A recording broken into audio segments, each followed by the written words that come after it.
மன்னிக்கணும் மேடம். உங்க கணவர் இங்க வந்திருக்காரு. என்ன சொன்னீங்க? நீங்க யாருன்னு எனக்கு தெரியலையே. இது நான்தான். மார்ட்டின். ஏதோ தப்பா புரிஞ்சுக்கிட்டீங்க. எனக்கு இவரை தெரியாது. இவர்தான் என் கணவர். அப்ப நீ யாருடா? நீ யாருன்னு கேக்குறேன். நான் தான் இவளோட புருஷன். என்னை அசிங்கப்படுத்தாதீங்க. தயவு செஞ்சு இவரை முதல்ல வெளியே அனுப்புங்க ப்ளீஸ். மன்னிச்சிருங்க, எனக்கு அடிபட்டுருச்சு. டாக்டர். டாக்டர் மார்ட்டின் ஹாரிஸ் தன் மனைவி லிஸுடன் பெர்லின் செல்கிறார். அங்கு ஒரு முக்கியமான பயோடெக்னாலஜி மாநாட்டில் கலந்து கொள்ளப் போகிறார்கள். விமான நிலையத்திலிருந்து ஒரு டாக்ஸியில் ஏறுகிறார்கள். அந்த அவசரத்தில் மார்ட்டின் தன்னுடைய பையை தள்ளுவண்டியிலேயே கவனிக்காமல் விட்டுவிடுகிறார். அவர்கள் தங்கள் திட்டங்களைப் பற்றி பேசுகிறார்கள். மார்ட்டின் பேராசிரியர் பிரிஸ்லருடன் மதிய உணவு சாப்பிடுகிறார். பிறகு சனிக்கிழமை ஒரு ஓவிய கண்காட்சியை பார்க்க திட்டமிடுகிறார்கள். ஒரு பெரிய ஹோட்டலுக்கு வந்தவுடன் மார்ட்டின் தன் பையை தொலைத்ததை திடீரென உணர்கிறார். அவர் அதை யோசித்துக் கொண்டிருக்கும்போது எலிஸ் வரவேற்பு அறையில் அறை இன்னும் கிடைக்கவில்லை என்று கோபப்படுகிறார். அவர் பேசிக் கொண்டிருக்கும் போதே மார்ட்டின் மீண்டும் டாக்ஸியில் ஏறுவதை பார்க்கிறார். தொலைந்து போன பையை தேட விமான நிலையம் செல்கிறார். ஆனால் போனில் சிக்னல் இல்லை, சாலையிலும் பயங்கர நெரிசல். நெரிசலை தவிர்க்க மாற்றுப்பாதையில் செல்ல சொல்கிறார். ஆனால் அந்த பயணம் விபரீதமாக முடிகிறது. ஒரு குறுகிய பாலத்தில் எதிரே வந்த வாகனம் மோதியதில் டாக்ஸி தடுப்புகளை உடைத்துக்கொண்டு குளிரான ஆற்றில் விழுகிறது. அந்த விபத்தில் மார்ட்டின் மயக்கமடைகிறார். கார் மூழ்கும்போது அதை ஓட்டிய இளம்பெண் ஜன்னலை உடைத்து வெளியேறி அவர் உடலையும் வெளியே இழுக்கிறாள். மீட்புக் குழுவினர் சரியான நேரத்திற்கு வந்து இதயத் துடிப்பை மீட்கிறார்கள். அதற்குள் அந்த ஓட்டுநர் அங்கிருந்து தப்பிவிடுகிறாள். அப்போது கிடைத்த சில பொருட்களை மருத்துவமனை ஊழியர்கள் அவனிடம் கொடுக்கிறார்கள். அவன் அவற்றை ஆராயும்போது பழைய நினைவுகள் மெல்ல எழுகின்றன. தேனிலவின் போது லிஸ் ஒரு கடிகாரத்தை பரிசளித்தது அவனுக்கு நினைவுக்கு வருகிறது. அது அவர்கள் வாழ்வின் தொடக்க பரிசு. புத்தகத்தை புரட்டும்போது தந்தை எழுதிய செய்தியையும் அட்டைக்குள் சில கையெழுத்து எண்களையும் அவன் காண்கிறான். அறையிலுள்ள தொலைக்காட்சியில் மார்ட்டின் கலந்து கொள்ள வந்த மாநாட்டைப் பற்றிய செய்தி ஓடுகிறது. அது அவனை நிஜத்திற்கு திருப்புகிறது. உடல்நிலை சரியாகாததால் டாக்டர் கவலைப்பட்டாலும் மார்ட்டின் அங்கிருந்து வெளியேற துடிக்கிறான். டாக்டர் வேறு வழியின்றி சம்மதித்து ஏதேனும் பிரச்சனை என்றால் அழைக்க தன் முகவரியை கொடுக்கிறார். தன் நினைவுகள் சரிதான் என்பதை நிரூபிக்க மார்ட்டின் நேராக அந்த விடுதிக்கு செல்கிறான். வரவேற்பறையில் சாவியை தொலைத்து விட்டதாக கூறும்போது திடீரென லிஸ் அங்கே வருவதைக் கண்டு அவன் திகைக்கிறான்.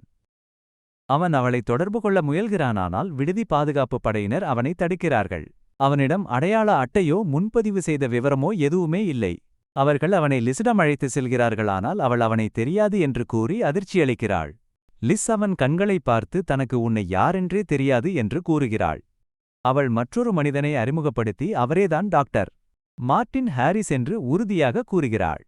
அதிர்ச்சியடைந்த மார்ட்டினை வெளியே இழுத்துச் செல்லும் பாதுகாப்பு காவலர்கள் விடுதி சிசிடிவி பதிவுகளை காட்டுகிறார்கள். அன்று காலை லிஸ் வந்ததையும் மதியம் வேறொரு மார்ட்டின் ஹாரிஸ் வந்ததையும் அந்த வீடியோ உறுதிப்படுத்துகிறது. உண்மையான மார்ட்டின் அங்கு வந்ததற்கான எந்த ஒரு ஆதாரமும் இல்லை. ஆத்திரமடைந்த அவன் அமெரிக்க தூதரகத்தை தொடர்பு கொள்ள முயல்கிறானானால் விடுமுறை என்பதால் அந்த அலுவலகம் மூடப்பட்டுள்ளது. வேறு வழியின்றி தன்னை மீண்டும் மருத்துவமனைக்கே அழைத்து செல்லுமாறு கேட்கிறான். ஆனால் பாதி வழியில் இறங்கும் அவன் லிஸ் ஒரு உணவகத்தில் எதுவுமே நடக்காதது போல் சாப்பிடுவதை காண்கிறான். அவன் தங்குவதற்கு மலிவான இடத்தை நாடுகிறானானால் பாஸ்போர்ட் இல்லாததால் எங்கும் அனுமதி கிடைக்கவில்லை.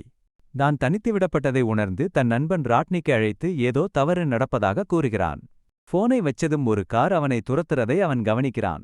பயத்துல மார்ட்டின் வேகமா சுரங்கப்பாதைக்குள்ள போறான். ஒருத்தன் அவனை விடாம துரத்துறான். அதனால கதவு மூடுற நேரத்துல மார்ட்டின் ரயிலுக்குள்ள குதிச்சு தப்பிக்கிறான். உட்காந்து என்ன நடக்குதுன்னு யோசிக்கிறான். அவனுக்கு ஞாபகம் இருக்கிற எல்லா விஷயத்தையும் எழுதி வைக்கிறான். அடுத்த ஸ்டாப்ல இறங்கி போன் புக்ல இருந்து ஒரு பக்கத்தை கிழிக்கிறவன் அப்படியே உறைஞ்சு நிக்கிறான். விபத்தான அதே மாதிரியான ஒரு டாக்ஸியை அவன் பார்க்கிறான். அவனுக்கு ஒரு புது நம்பிக்கை பிறக்குது. அந்த டிரைவரை பார்த்தாதான் யாருன்னு அவளால சொல்ல முடியும்னு நினைக்கிறான்.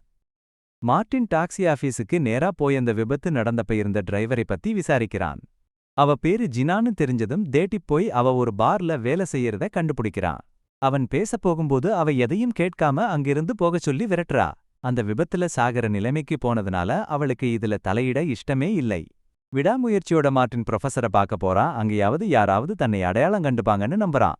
ஆனா அங்க போனதும் அவனுக்கு பெரிய அதிர்ச்சி காத்துட்டு இருக்கு. இன்னொரு மார்ட்டின் அங்கேயே இருந்துகிட்டு தான் டாக்டர்னு நம்பிக்கையா சொல்லிக்கிட்டு இருக்கான். Martin Harris. 2 பேருமே ஒரே விஷயத்தை அச்சு பிசகாம அப்படியே சொல்றாங்க. இதை பார்த்து ப்ரொஃபசர் ரொம்பவே குழம்பி போயிடுறார். அப்போ அந்த ஏமாற்றுக்காரன் ஒரு பெரிய குண்டை தூக்கி போடுறான். அவன் வாலட்டை திறந்துலிசும் தானும் இருக்கிற மாதிரியான ஒரிஜினல் அடையாள அட்டையை காட்டுறான். இதை தாங்கிக்க முடியாம உண்மையான மார்ட்டின் அப்படியே மயங்கி விழுந்துடுறான். அவன் கண்முழிச்சு பார்த்தப்போ மறுபடியும் ஆஸ்பத்திரியில இருக்கான். ஒரு நர்ஸ் ரகசியமா வந்து ஒரு பிரைவேட் டிடெக்டிவ் நம்பரை அவன்கிட்ட கொடுக்கறாங்க. உங்களை சீக்கிரம் அனுப்புனது தப்புதான்னு டாக்டர் மன்னிப்பு கேட்டு ஓய்வு எடுக்கச் சொல்றார். தான் மார்ட்டின் இல்லைன்னா அவனை பத்தி அந்த ஆளுக்கு இவ்வளவு விஷயம் எப்படி தெரியும்னு டாக்டர் கிட்ட கேக்குறான். பதில் கிடைக்கிறதுக்குள்ள அவனை ஸ்கேன் பண்ண கூட்டிட்டு போய் ஊசி போட்டுடுறாங்க. ஸ்கேன் மிஷின் ஓடிக்கிட்டு இருக்கும்போ சுரங்கப்பாதையில துரத்தன அதே ஆளு அங்க வந்து அவனை கடத்த பாக்கறான். நர்ஸ் தடுக்க முயற்சி செய்றாங்கன்னா அந்த ஆளு அவங்களை கொடூரமா கொன்னுடுறான். அந்த ஆளு வெளியே போனதும் மார்ட்டின் எப்படியோ கட்டுகளை அவிழ்த்துட்டு அங்கிருந்து தப்பிச்சு ஓடுறான். திருடின ஆம்புலன்ஸை எடுத்துக்கிட்டு மார்ட்டின் தப்பிக்கும்போது அங்க ஒரே கலேபரமா ஆகுது. வெளியே வந்ததும் அவர் திரும்பவும் லிஸ்ஸுக்கு ஃபோன் பண்றாருவானா அந்த இன்னொரு மார்ட்டின் தான் ஃபோனை எடுக்கறான். வேற வழியே இல்லாம இந்த பிரச்சனையை தீர்க்கக்கூடிய ஒரே ஆளான அந்த இன்வெஸ்டிகேட்டர் ஜூர்கனை பார்க்க போறாரு. மார்ட்டின் ஆரம்பத்திலிருந்து நடந்த எல்லாத்தையும் சொல்லிதான் உண்மையான டாக்டர்னு நிரூபிக்க ஜூர்கன் கிட்ட உதவி கேக்குறான். மார்ட்டின் ஹாரிஸ் சில எண்கள் எழுதப்பட்ட அவங்க அப்பாவோட புக்கையும் அவன்கிட்ட காட்டுறான். இதெல்லாம் லிஸ்ஸ தான் எழுதுனான்னு சொல்லி அவனோட ஞாபகத்திலிருந்து தயார் பண்ணின அந்த ஷெட்யூலையும் காட்டுறான். இதெல்லாம் பல மாசமா பிளான் பண்ணி நடக்குதுன்னு மார்ட்டின் நம்புறானா இதுல அவங்க ஏதோ ஒரு விஷயத்த கோட்ட விட்டுருக்காங்கன்னு நினைக்கிறான். ஜூர்கன் இதை விசாரிக்க ஒத்துக்கிட்டு மார்ட்டின் கிட்ட மிச்சமிருந்த எல்லா பணத்தையும் வாங்கிக்கிறாரு. அவரோட முதல் அட்வைஸ் திரும்பவும் ஜினா கிட்ட போங்கங்கிறது தான்.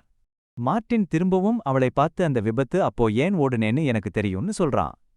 அவகிட்ட டாக்குமெண்ட்ஸ் இல்லாததால போலீஸ பார்த்து பயப்படுறா. நம்பிக்கையா அவகிட்ட ஒரு வாட்சை கொடுத்து ஜூர்கன் கிட்ட பேசும்படி கேட்கிறான். அதே நேரம் ஜூர்கன் ஏர்போர்ட்ல இருக்கிற ஹான்ஸ்க்கு ஃபோன் பண்ணி டிராவல் ரெக்கார்ட்ஸ் எல்லாம் செக் பண்ண சொல்றாரு. மார்ட்டின் திரும்பவும் ஜீனா கிட்ட வந்து எல்லாத்தையும் ஓப்பனா சொல்றான். கதையை கேட்டதுக்கு அப்புறம் அரை மனசோட அன்னிக்கு நைட்டு அவன் அங்கேயே தங்க அவ அனுமதிக்கிறா. அந்த கான்ஃபரன்ஸுக்கு வந்தவங்களோட டேட்டாவை ஹான்ஸ் செக் பண்ண ஆரம்பிக்கிறாரு. அப்படி தேடும்போது அந்த நிகழ்ச்சிக்கு வரப்போற இளவரசர் ஷத்தாவை கொல்ல ஏற்கனவே நடந்த ஒரு முயற்சிக்கும் இதுக்கும் ஏதோ சம்பந்தம் இருக்கிறத கண்டுபிடிக்கிறாரு. விஷயம் இப்போ இன்னும் சீரியஸ் ஆகுது. அதுக்கப்புறம் மார்ட்டின் ஜீனாவோட சின்ன அபார்ட்மெண்ட்ல அவளோட பெயிண்டிங்ஸ் எல்லாம் பார்க்கறான். அனுமதி இல்லாம பார்த்ததுக்காக அவ கோவப்படுறா. ஒரு நல்ல வாழ்க்கைக்காகவும் லீகல் பேப்பர்ஸ் வாங்குறதுக்காகவும் தான் இப்படி கஷ்டப்பட்டு காசு சேர்க்கறதா சொல்றா. அவங்க பேசி முடிக்கிறதுக்குள்ள யாரோ கதவை தட்டுறாங்க. இன்னொரு டிரைவர் வந்து அவ ஓட்டப் போற டாக்ஸிக்கான சாவிய குடுத்துட்டு போறான். மார்ட்டின் குளிக்க போறானா கொஞ்ச நேரத்திலேயே திரும்பவும் யாரோ கதவை தட்டுற சத்தம் கேக்குது. 2 பேரு ஆயுதத்தோட உள்ள நுழைஞ்சு ஜினாவை அடிச்சு மயக்கப்படுத்துறாங்க. ஜன்னல் வழியா கூரை மேல ஏறிப்போன மார்ட்டினை அவங்க தேடுறாங்க. ஒருத்தன் மார்ட்டினை துரத்திக்கிட்டு போகப்பழைய கொலையாளி ஜினா கூடவே இருக்கிறான். மார்ட்டின் மெதுவா உள்ள வந்து அந்த கொலையாளி கூட சண்டை போடுறான். டக்குன்னு கண்ணு முழிச்ச ஜினா ஒரு சிரிஞ்சை அவன் கழுத்துல குத்திட்டு அங்கிருந்து தப்பிக்கிறாங்க.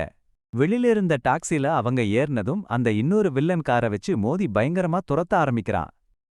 கார் விபத்தாகிறதுக்கு முன்னாடி ஒரு டிராம் வண்டி வர்ற வழியில அவங்கள தள்ளுறான். மார்ட்டினும் ஜினாவும் ஒளிஞ்சுக்கிறதுக்காக ஒரு கூட்டமான நைட் கிளப்புக்குள்ள ஓடுறாங்க. அதிர்ச்சியடைந்த ஜீனா இது போன்ற மனிதர்கள் தன் குடும்பத்தை கொன்றதாக குமுறுகிறாள். மீண்டும் இந்த ஆபத்தான வாழ்க்கைக்குள் இழுக்கப்பட்டதை அவள் வெறுக்கிறாள். அவள் கோபமாக வெளியேறுகிறாள். மார்ட்டின் மீண்டும் தன் தந்தையின் புத்தகத்தை திறந்து எண்களை ஆராய்கிறான். திடீரென்று அவனுக்கு ஏதோ ஒன்று புரிகிறது. அந்த எண்கள் ஒரு ரகசிய குறியீடு. அவை குறிப்பிட்ட பக்கங்களில் உள்ள வார்த்தைகளை காட்டுகின்றன. ஜீனா திரும்பி வரும்போது அவன் அதை துப்பறியத் தொடங்குகிறான். எல்லாவற்றிற்கும் மன்னிப்பு கேட்கும் அவன் இந்த பிரச்சினையை சரி செய்வதாக உறுதியளிக்கிறான். அவன் ஜூர்கனை அழைத்து ஒரு நற்செய்தி சொல்கிறான் தான் ரகசிய குறியீட்டை துப்பறிந்து விட்டதாக. அந்தச் செய்தி 2 சாதாரண பூக்கும் தாவரங்களின் அறிவியல் பெயர்களை காட்டுகிறதுவானால் மார்ட்டினுக்கோ ஜூர்கனுக்கோ அதன் முக்கியத்துவம் இன்னும் தெரியவில்லை. இளவரசர் ஷத்தா பேராசிரியர் பிரெஸ்லருக்கு எவ்வளவு நெருக்கமானவர் என்று ஜூர்கன் கேட்கிறான். உலகளாவிய பசியைப் போக்க இருவரும் மேம்பட்ட விவசாயத்துறையில் இணைந்து செயல்படுவதை அவர்கள் கண்டறிகிறார்கள். ஜூர்கன் ஒரு திடுக்கிடும் உண்மையை யூகிக்கிறான். மார்ட்டின் ஹாரிஸாக வேடமிடும் யாரோ ஒருவர் இளவரசரை கொலை செய்ய நெருங்க முயற்சி செய்யலாம் என்று. மார்ட்டின் தனது அட்டவணையை பின்பற்றி கண்காட்சியில் லிஸை கண்டுபிடிக்க முடிவு செய்கிறான். இது தவறான முடிவு என்று ஜீனா எச்சரித்தாலும் அவன் பிடிவாதமாக இருக்கிறான். அவன் கண்காட்சி அரங்குகள் வழியாக லிஸை பின்தொடர்கிறான். அதே சமயம் வில்லனும் அவளை பின்தொடர்வதை கவனிக்கிறான். இதற்கிடையில் போலி நபரும் நடமாடுவதாக எச்சரித்து மார்ட்டினுக்கு ஜீனா செய்தி அனுப்ப முயல்கிறாள். மார்ட்டின் இறுதியாக லிஸை தனியாக சந்திக்கிறான். அவள் கடுமையாக நடந்து கொண்டு ஏன் தன்னை தொந்தரவு செய்கிறாய் என்று கேட்கிறாள். இந்த சூழ்நிலையிலிருந்து தன்னால் தப்பிக்க முடியாது என்று அவள் ஒப்புக்கொள்கிறாள். அவள் முயற்சி செய்தால் அவர்கள் இருவரையும் கொன்றுவிடுவார்கள். தனது கைப்பெட்டியை மீட்கும்படி அவனிடம் கெஞ்சும் அவள் முத்தமிட்டு மெதுவாகத்தான் நேசிப்பதாக கூறுகிறாள். மார்ட்டின் வெளியேறும்போது ஜீனா அவனுடன் சேர்ந்து விமான நிலையத்திற்கு விரைந்து செல்கிறாள். மார்ட்டினும் ஜீனாவும் விமான நிலையத்திற்கு செல்லும்போ துஹான்ஸிடமிருந்து ஜூர்கனுக்கு ஒரு உரை கிடைக்கிறது.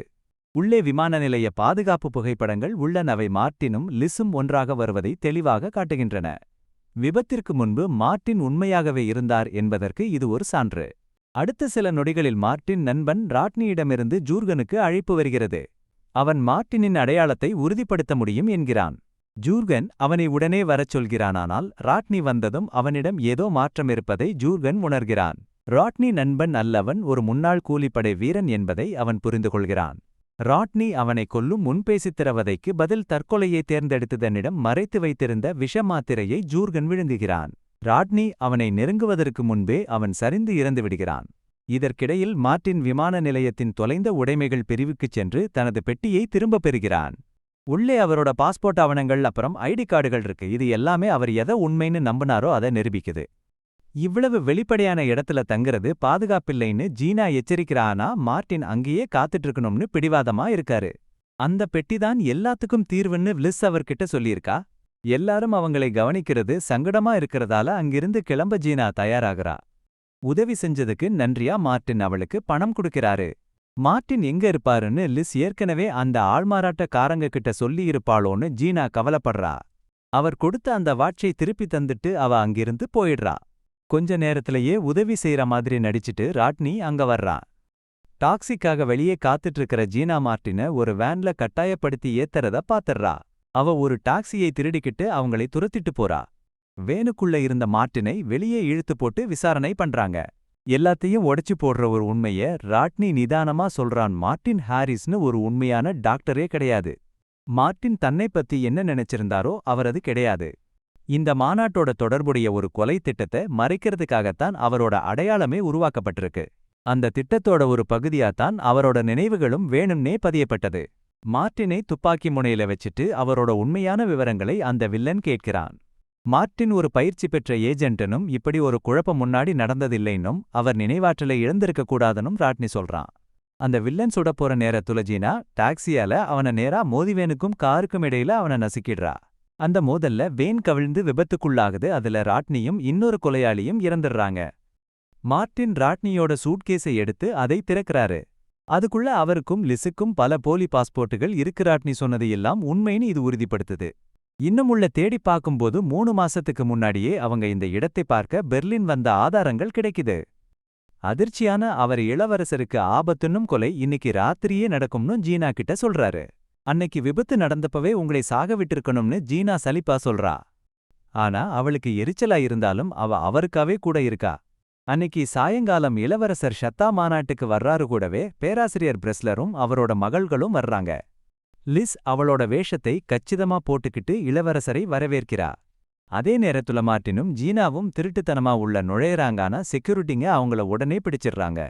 உள்ளே பிரெஸ்லர் தன்னோட லேப்டாப்ப பத்திரமா வச்சுக்க சொல்லி லிஸுகிட்ட தர்றாரு. அவ யாருக்கும் தெரியாம அதிலிருந்து தகவல்களை திருட ஒரு கருவியை இணைக்கிறா. டேட்டா டிரான்ஸ்ஃபர் ஆகும் போது மார்ட்டினின் தந்தை புத்தகத்திலிருந்த ரகசிய செய்தியை அவள் கண்டுபிடிக்கிறாள். பிரெஸ்லரின் புரட்சிகரமான விவசாய ஆராய்ச்சியை யாரோ கைப்பற்றத் துடிக்கிறார்கள் என்பது உறுதியாகிறது. பாதுகாப்பு குழுவினர் 3 மாதங்களுக்கு முந்தைய கண்காணிப்பு காட்சிகளை ஆய்வு செய்கிறார்கள். மார்ட்டினையும் லிஸையும் ஒன்றாக பார்த்ததும் அவர்கள் அனைவரையும் வெளியேற்ற உத்தரவிடுகிறார்கள்.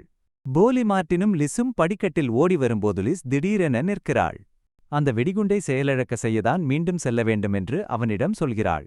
இனி அது தேவையில்லை என்றாலும் தேவையற்ற ஒரு வெடிப்புக்கு தன் முகம் காரணமாக இருக்கக்கூடாது என்று அவள் நினைக்கிறாள். அவள் தனியாக திரும்பிச் செல்கிறாள். மற்றொரு இடத்தில் மார்ட்டின் பிரெஸ்லரின் மகள்களை கவனிக்கிறான். அவர்களின் பெயர்கள் அவனது தந்தை குறிப்பிட்ட ரகசிய குறியீட்டிலிருந்த செடிகளின் பெயர்களோடு ஒத்துப்போகின்றன. அப்போதுதான் அவனுக்கு புரிகிறது பிரெஸ்லர்தான் உண்மையான இலக்கு என்று. கொலை செய்யவும் துணியும் பெரிய நிறுவனங்களுக்கு பல கோடி மதிப்புள்ளது. இலக்கு அந்த இளவரசர் கிடையாது. மார்ட்டின் காவலர்களை வீழ்த்திவிட்டு பாதுகாப்பு அலுவலகத்திலிருந்து தப்பிக்கிறான். பிரெஸ்லரை நேரில் கொல்ல வந்திருக்கும் போலி மார்ட்டினை அவன் எதிர்கொள்கிறான். அதே நேரத்தில் லிஸால் குறித்த நேரத்திற்குள் குண்டை செயலிழக்க செய்ய முடியாமல் போக அவள் அந்த பெரும்வெடிப்பில் சிக்கிக் கொள்கிறாள். இறுதி மோதலில் மார்ட்டினுக்கு அவனது பழைய நினைவுகள் துண்டு துண்டாக திரும்ப வருகின்றன. அது சண்டையிட போதுமானதாக இருக்கிறது. ஜீனா அங்கு வரும்போது ஒரு உடைந்த கண்ணாடி துண்டை வைத்து அவன் அந்த போலியை கொல்கிறான். அவள் மெதுவாக அவன் கையிலிருந்து ஆயுதத்தை வாங்கி எறியும் கட்டிடத்திலிருந்து அவனை வெளியே கூட்டி செல்கிறாள். வெளியே தீயணைப்பு வீரர்கள் தீயை அணைக்க போராட பிரெஸ்லர் தனது மகள்களுடன் தப்பிக்கிறார். அடுத்த நாள் உலகப் பசியை வெகுவாக குறைக்கும் திறன் கொண்ட புதிய வகை சோளத்தை உருவாக்கியிருப்பதாக அவர் பகிரங்கமாக அறிவிக்கிறார். மார்ட்டின் ராட்னியின் சூட்கேஸிலிருந்த ஒரு போலி பாஸ்போர்ட்டை ஜீனாவிடம் கொடுக்கிறான். இதன் மூலம் அவள் தனது சொந்த வழியை தேர்ந்தெடுக்க முடியும். அவனும் ஒரு புதிய அடையாளத்தை ஏற்றுக்கொள்கிறான். பழைய வாழ்க்கையின் சுவடுகளே இல்லாமல் இருவரும் சேர்ந்து ஒரு ரயிலில் ஏறி புதிய வாழ்க்கையை தொடங்க தயாராகிறார்கள். முதல் முறையாக அவர்களின் வாழ்க்கை அவர்களின் கையில் இருக்கிறது. இனி என்ன நடந்தாலும் இருவரும் இணைந்தே முடிவெடுப்பார்கள். அப்படிதான் அது முடிந்தது. இதுபோன்ற மேலும் பல வீடியோக்களுக்கு லைக் மற்றும் சப்ஸ்கிரைப் செய்யுங்கள். அறிவிப்புகளை ஆன் செய்ய மறக்காதீர்கள். அது எங்கள் சேனலுக்கு பெருமுதவியாக இருக்கும். பார்த்தமைக்கு நன்றி.